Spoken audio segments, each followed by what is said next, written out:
নমস্কার বন্ধুরা, এই রান্নাঘর থেকে আবার একটা রেসিপি নিয়ে চলে এসেছি। আজকে খুবই একটা হেলদি ব্রেকফাস্ট বানাবো। তার জন্য দেখুন এখানে আম কেটে রেখেছি এভাবে ছোটো ছোটো পিস করে, আর এখানে দুটো কলা রেখেছি, মানে কাঁঠালি কলা পিস করে।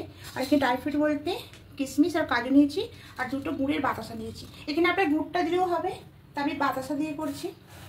তা প্রথমে এখানে কিছুটা ওটস নিয়ে নেব, মোটামুটি 1 কাপ মতো ওটস নিয়েছি।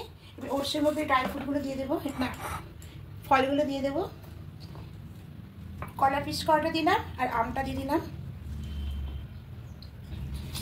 এবার এখানে দিয়ে দেবো গরম দুধ,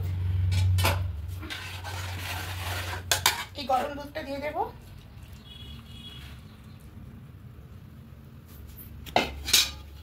তার মধ্যে দেবো দুটো গুড়ের বাতাসা। মিষ্টিটা আপনারা যেরকম দিয়ে দেবেন, এর থেকে বেশিও দিতে পারেন, আবার কমও দিতে পারেন। তো খুব ভালো করে মিক্সড করে নেব এটাকে।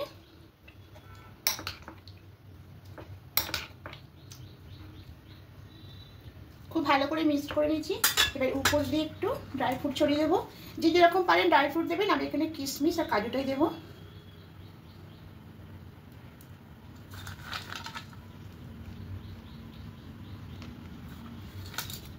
খুব অল্প সময়ের মধ্যে খুব তাড়াতাড়ি ব্রেকফাস্টটা বানানো যায়, আর এটা খাওয়া খুবই উপকারী, আর অনেকক্ষণই পেটটা ভরা থাকে।